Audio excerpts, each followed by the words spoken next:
La guerra de los macabeos es el símbolo del triunfo de los débiles por sobre los poderosos, de los pocos por sobre los muchos, de la luz por sobre la oscuridad y sobre todas las cosas, de la verdad por sobre la mentira. Porque ustedes saben que prefiero decirles una verdad incómoda antes que una mentira confortable.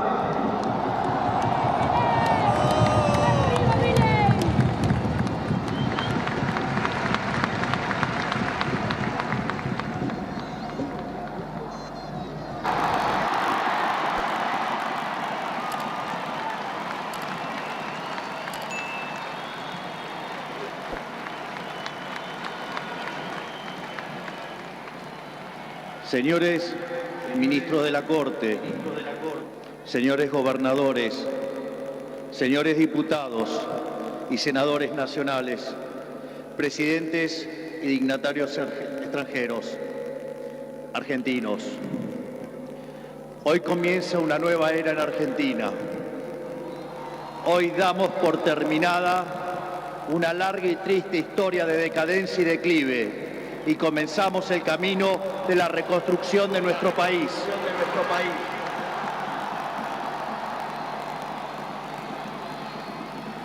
Los argentinos, de manera contundente, han expresado una voluntad de cambio que ya no tiene retorno.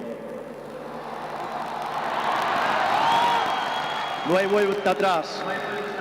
Hoy enterramos décadas de fracaso, peleas intestinas y disputas sin sentido. Peleas que lo único que han logrado es destruir nuestro querido país y dejarnos en la ruina.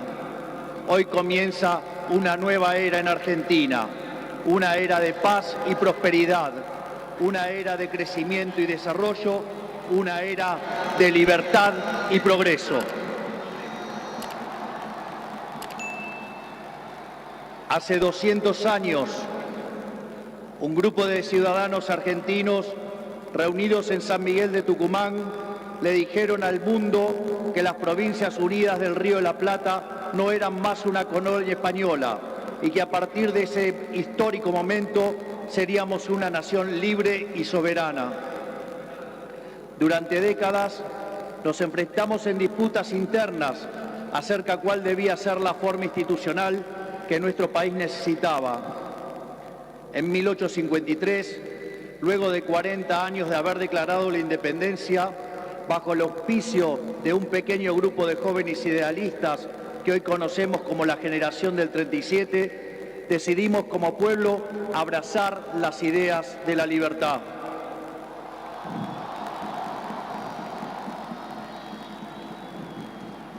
Así, se sancionó una constitución liberal con el objetivo de asegurar los beneficios de la libertad para nosotros, para nuestra posteridad y para todos los hombres del mundo que quieran habitar el suelo argentino. Lo que vino después de la sanción de esa Constitución de fuerte raigambre liberal fue la expansión económica más impresionante de nuestra historia. De ser un país de bárbaros enfrascados en una guerra sin cuartel, pasamos a ser la primer potencia mundial. Para principios del siglo XX éramos el faro de luz de Occidente. Nuestras costas recibían con brazos abiertos a millones de inmigrantes que se escapaban de una Europa devastada en búsqueda de un horizonte de progreso. Lamentablemente, nuestra dirigencia decidió abandonar el modelo que nos había hecho rico y abrazaron las ideas empobrecedoras del colectivismo.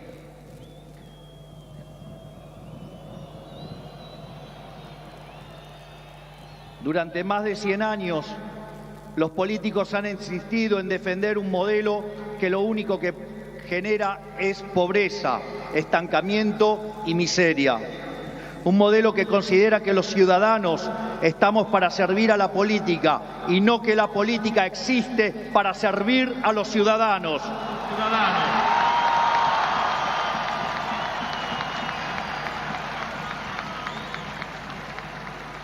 Un modelo que considera que la tarea de un político es dirigir la vida de los individuos en todos los ámbitos y esferas posibles. Un modelo que considera al Estado como un botín de guerra que hay que repartir entre los amigos. Señores, ese modelo ha fracasado. Ha fracasado en todo el mundo, pero en especial ha fracasado en nuestro país.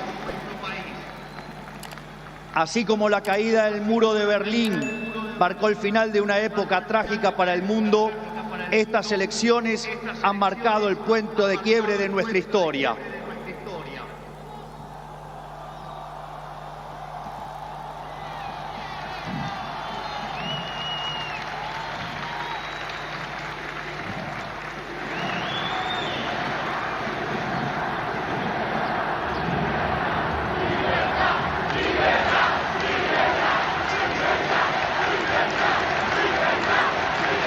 En estos días, mucho se ha hablado de la herencia que vamos a recibir. Dejen que sea muy claro en esto. Ningún gobierno ha recibido una herencia peor que la que estamos recibiendo nosotros.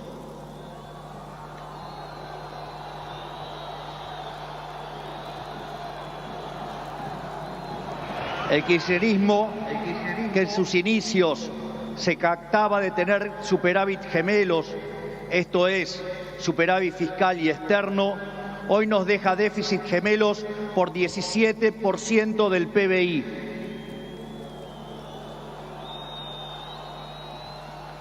A su vez, de esos 17 puntos del PBI, 15 corresponden al déficit consolidado entre el Tesoro y el Banco Central. Por lo tanto, no existe solución viable en la que se evite atacar al déficit fiscal.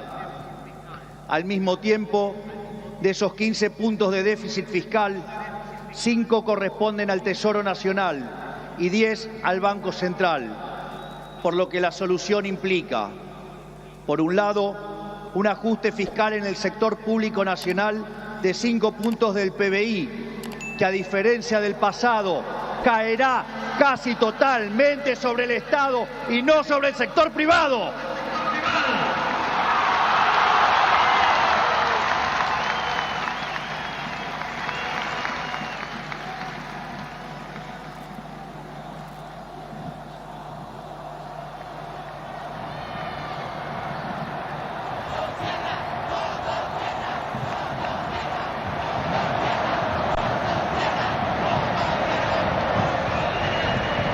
Por el otro, es necesario limpiar los pasivos remunerados del Banco Central, los cuales son responsables de los 10 puntos de déficit del mismo. De esta manera, se pondría fin a la emisión de dinero y con ello a la única causa de la inflación empíricamente cierta y válida en términos teóricos.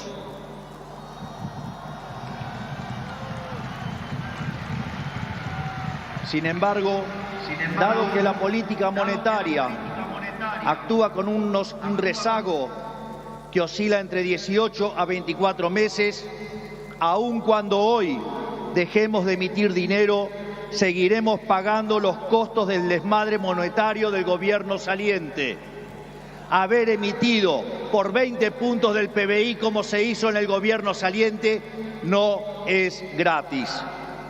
Lo vamos a pagar en inflación.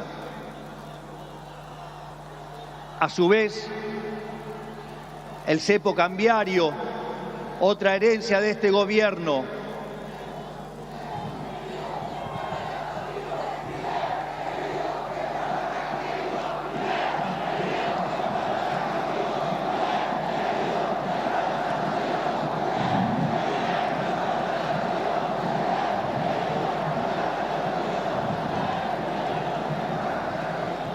a su vez, el cepo cambiario, otra herencia de este gobierno, no solo constituye una pesadilla social y productiva, porque implica altas tasas de interés, bajo nivel de actividad, escaso nivel de empleo formal y salarios reales miserables que impulsan el aumento de pobres e indigentes, sino que además el sobrante de dinero en la economía hoy es el doble que había en la previa del Rodrigazo. Para tener una idea de lo que eso implica, recordemos que el Rodrigazo multiplicó por 6 veces la tasa de inflación, por lo que un evento similar significaría multiplicar la tasa de inflación por 12 veces. Y dado que la misma viene viajando a un ritmo del 300%, podríamos pasar a una tasa anual del 3.600. A su vez, tranquilos que no termina acá, la herencia sigue. A su vez, dada la situación de los pasivos remunerados del Banco Central, la cual es peor que la que había en la previa de la hiperinflación de Alfonsín, en muy poco tiempo se podría cuadruplicar la cantidad de dinero y con ello llevar a la inflación a niveles del 15.000% anual.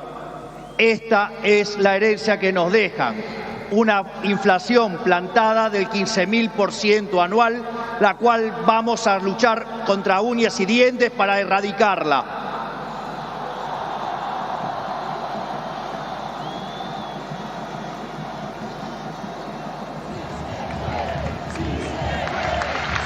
Es más, este número, que parece un disparate, quiero que sepan que implica una inflación del 52% mensual, mientras que hoy mismo ya viaja a un ritmo, de acuerdo a estimaciones privadas, que oscilan entre el 20 y el 40% mensual para los meses entre diciembre y febrero.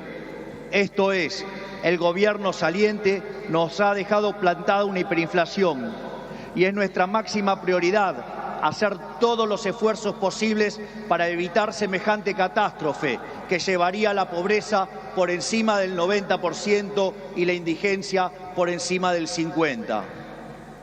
En consecuencia, no hay solución alternativa al ajuste.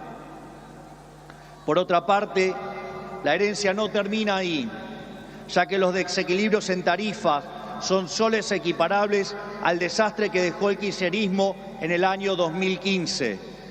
En el plano cambiario, la brecha oscila entre el 150 y 200%, niveles también similares a los que teníamos en el Rodrigazo.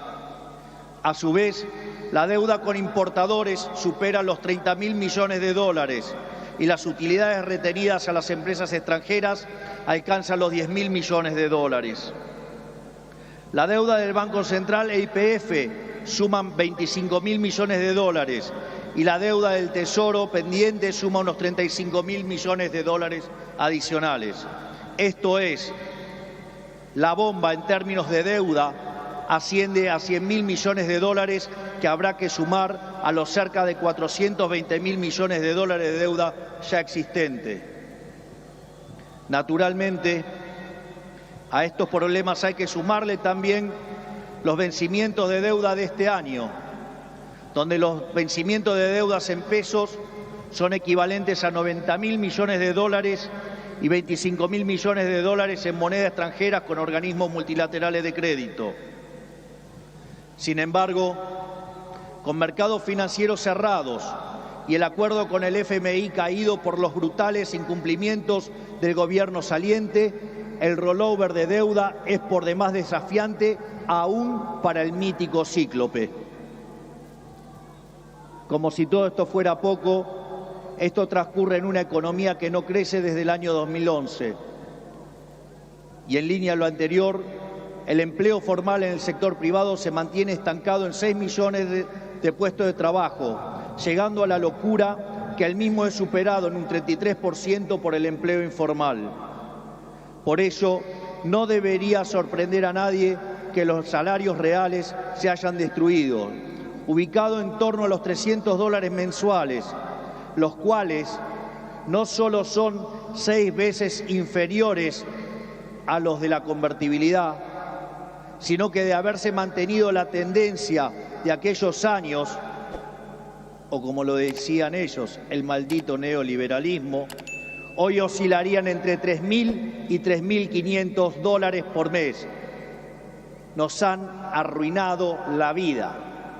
Nos han hecho caer por 10 veces nuestros salarios.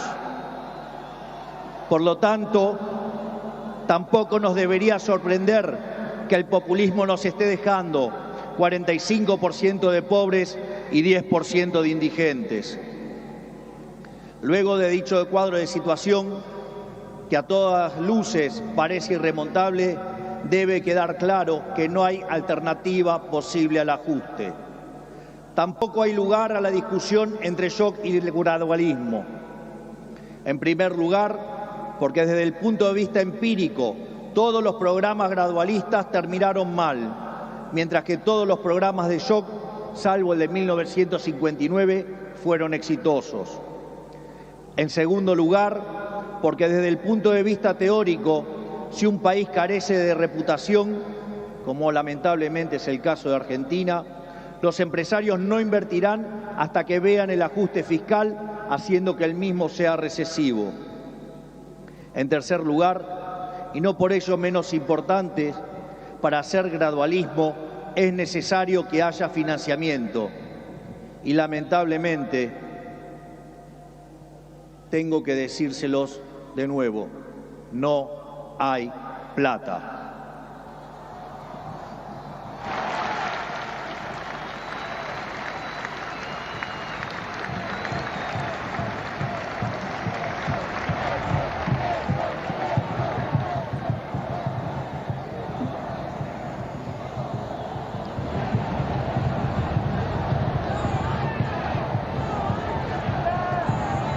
Por ende, la conclusión es que no hay alternativa al ajuste y no hay alternativa al shock.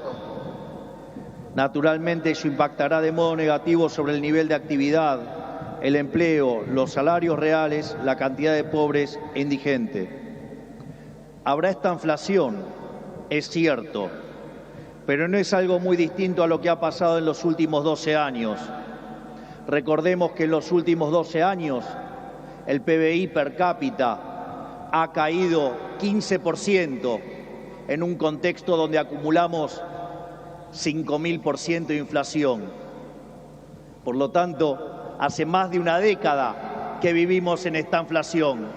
Por lo tanto, este es el último mal trago para comenzar la reconstrucción de Argentina.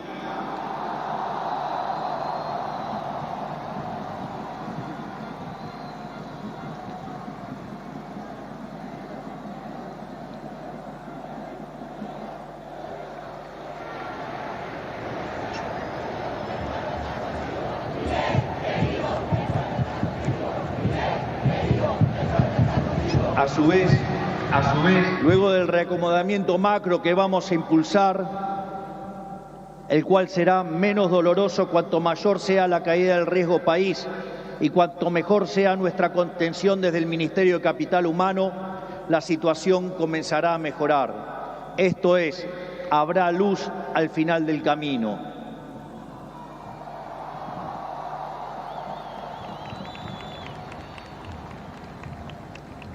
En el caso alternativo, la propuesta sensiblera progresista, cuya única fuente de financiamiento es la emisión de dinero, derivará en una hiperinflación que llevará al país a la peor crisis de su historia, sumado a que nos meterá en una espiral decadente que nos equiparará con la oscuridad de la Venezuela de Chávez y Maduro.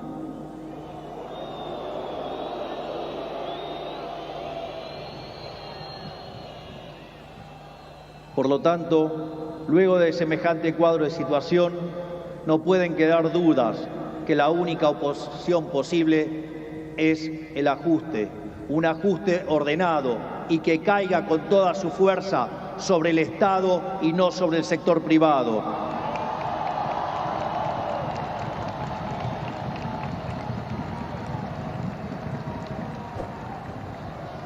Sabemos que será duro. Por eso quiero también traerles una frase sobresaliente de uno de los mejores presidentes de la historia argentina, que fue Julio Argentino Roca. Nada grande, nada estable y duradero se conquista en el mundo cuando se trata de la libertad de los hombres y del engrandecimiento de los pueblos, si no es a costa de supremos esfuerzos y dolorosos sacrificios. Pero nuestros desafíos no terminan solamente en el plano económico. El nivel de deterioro de nuestro país es tal que abarca todas las esferas de la vida en comunidad. En materia de seguridad, Argentina se ha convertido en un baño de sangre. Los delincuentes caminan libres mientras los argentinos de bien se encierran tras las rejas. El narcotráfico se apoderó lentamente de nuestras calles, a punto tal que una de las ciudades más importantes de nuestro país ha sido secuestrada por los narcos y la violencia. Nuestras fuerzas de seguridad han sido humilladas y maltratadas durante décadas. Han sido abandonados por una clase política que le ha dado la espalda a quienes nos cuidan. La anomia es tal que solo el 3% de los delitos son condenados. Se acabó con el siga-siga de los delincuentes.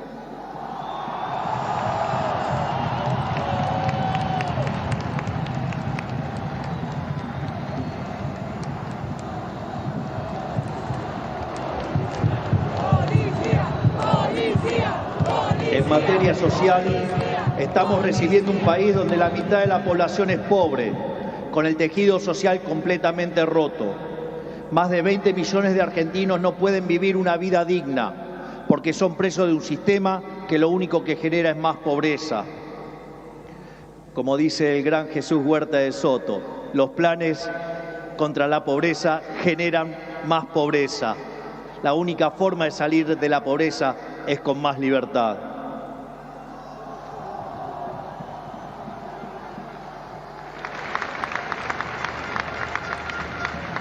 Al mismo tiempo, 6 millones de chicos hoy a la noche se irán a dormir con hambre, que caminan descalzos por la calle y otros que cayeron en la droga. Lo mismo ocurre en materia educativa. Para que tengan idea del deterioro que vivimos, solo el 16% de nuestros chicos se reciben en tiempo y forma en la escuela. Solo el 16%. Solo 16 de cada 100. Es decir, que el 84% de nuestros chicos no termina la escuela en tiempo y forma. A su vez, el 70% de los chicos que sí terminan la escuela no pueden resolver un problema de matemática básica o comprender un texto. De hecho, en las últimas evaluaciones PISA, la Argentina se encuentra en el puesto 66 de 81 y séptima en América Latina, siendo que Argentina fue el primer país en terminar con el alfabetismo en el mundo. Si se levantara Sarmiento y viera qué hicieron de la educación.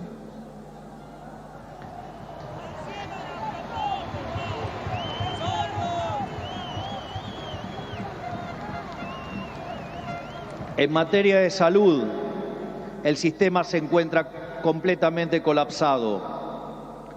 Los hospitales están destruidos, los médicos cobran miseria y los argentinos no tienen acceso a salud básica. Tan es así que durante la pandemia, si los argentinos hubiéramos hecho las cosas como la media de los países del mundo, hubiéramos tenido 30.000 muertos. Pero gracias al Estado Te Cuida y su ineficiencia, 130.000 argentinos perdieron la vida.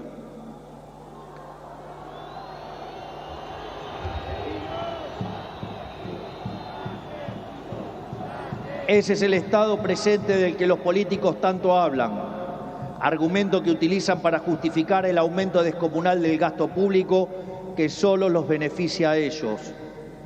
En todas las esferas, miren donde miren, la situación de la Argentina es de emergencia. Si miramos la infraestructura de nuestro país, la situación es la misma. Solo el 16% de nuestras rutas se encuentran asfaltadas y solo el 11% se encuentra en buen estado. Por eso, no es casualidad que mueran cerca de 15.000 argentinos por año en accidentes de tránsito. Lo que quiero graficar con todo esto es que la situación de la Argentina es crítica y de emergencia. No tenemos alternativas y tampoco tenemos tiempo. No tenemos margen para discusiones estériles. Nuestro país exige acción y una acción inmediata. La clase política deja un país al borde de la crisis más profunda de nuestra historia. Cada uno de ellos tendrá que hacerse cargo de su propia responsabilidad. No es tarea mía señalarlos.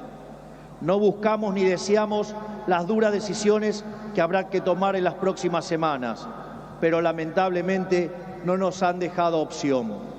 Sin embargo, nuestro compromiso con los argentinos es inalterable. Vamos a tomar todas las decisiones necesarias para arreglar el problema que causaron 100 años de despilfarro de la clase política, aun cuando al principio sea duro.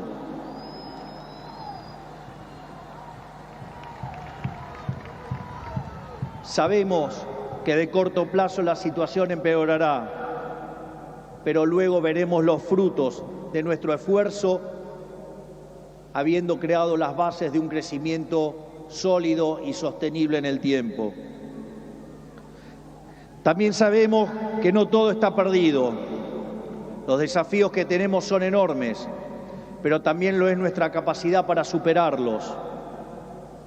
No va a ser fácil, 100 años de fracaso no se deshacen en un día, pero un día empieza y hoy es ese día.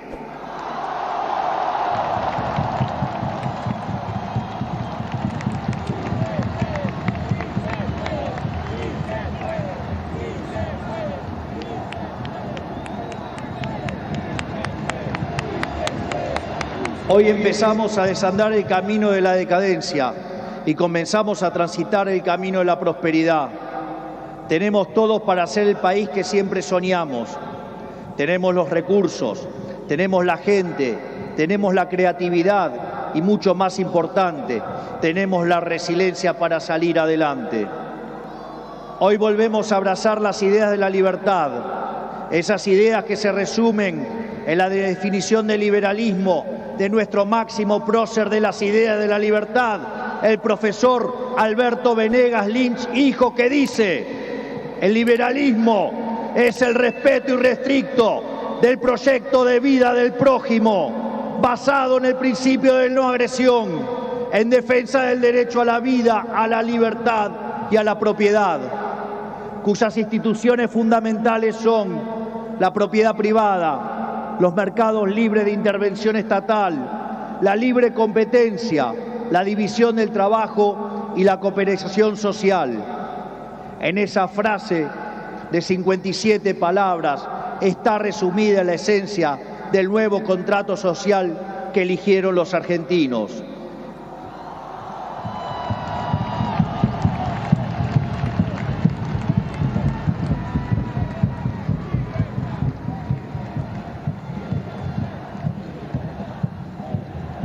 Este nuevo contrato social nos propone un país distinto, un país en el que el Estado no dirija nuestras vidas, sino que vele por nuestros derechos, un país en el que las hace, las paga.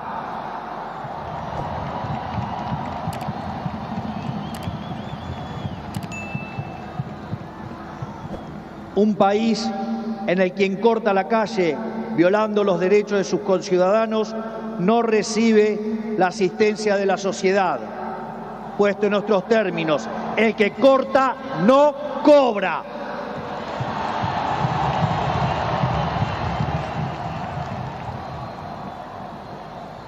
Un país que dentro de la ley permite todo, pero fuera de la ley no permite nada. Un país que contiene a quienes lo necesitan, pero no se deja extorsionar por aquellos que utilizan a quienes menos tienen para enriquecerse a ellos mismos.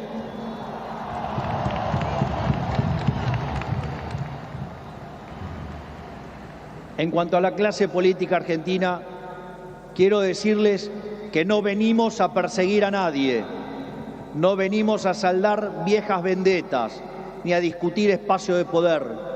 Nuestro proyecto no es un proyecto de poder, nuestro proyecto es un proyecto de país. No pedimos acompañamiento ciego, pero no vamos a tolerar que la hipocresía, la deshonestidad o la ambición de poder interfieran con el cambio que los argentinos elegimos. A todos aquellos dirigentes políticos, sindicales y empresariales que quieran sumarse a la nueva Argentina, los recibimos con los brazos abiertos.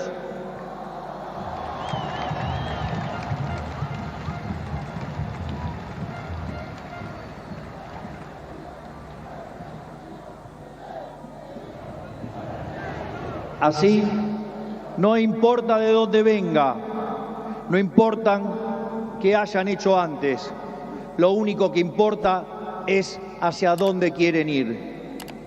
Aquellos que quieren utilizar la violencia o la extorsión para obstaculizar el cambio, les decimos que se van a encontrar con un presidente de convicciones inamovibles, que utilizará todos los resortes del Estado para avanzar en los cambios que nuestro país necesita. No vamos a claudicar, no vamos a retroceder, no nos vamos a rendir. Vamos a avanzar con los cambios que el país necesita, porque estamos seguros que abrazar las ideas de la libertad es la única manera en la que podremos salir del pozo en el que nos han metido.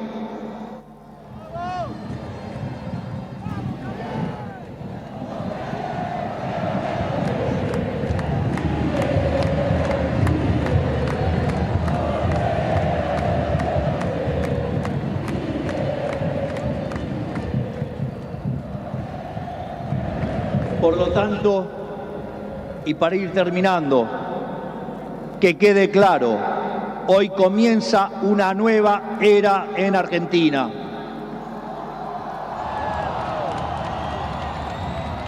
El desafío que tenemos por delante es titánico, pero la verdadera fortaleza de un pueblo se mide en cómo enfrenta los desafíos cuando se presentan. Y cada vez que creemos que nuestra capacidad para superar esos desafíos ha sido alcanzada, miramos al cielo y recordamos que esa capacidad bien podría ser ilimitada. El desafío es enorme, pero lo afrontaremos con convicción, trabajaremos sin descanso y llegaremos a destino. No es casualidad que esta inauguración presidencial ocurra durante la fiesta de Hanukkah, la fiesta de la luz, ya que la misma celebra la verdadera esencia de la libertad. La guerra de los macabeos es el símbolo del triunfo de los débiles por sobre los poderosos, de los pocos por sobre los muchos, de la luz por sobre la oscuridad y sobre todas las cosas, de la verdad por sobre la mentira. Porque ustedes saben que prefiero decirles una verdad incómoda antes que una mentira confortable.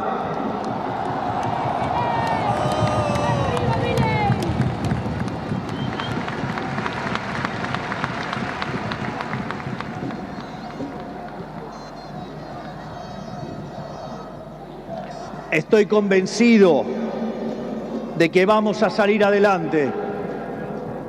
Recuerdo cuando hace 2 años, junto a la doctora Villarruel, hoy vicepresidente de la Nación, ingresamos a esta casa como diputados. Recuerdo que en una entrevista me habían dicho, pero si ustedes son 2 en 257, no van a poder hacer nada. Y también recuerdo que ese día la respuesta fue una cita del libro de Macabeos 3:19, que dice que la victoria en la batalla no depende de la cantidad de soldados, sino de las fuerzas que vienen del cielo.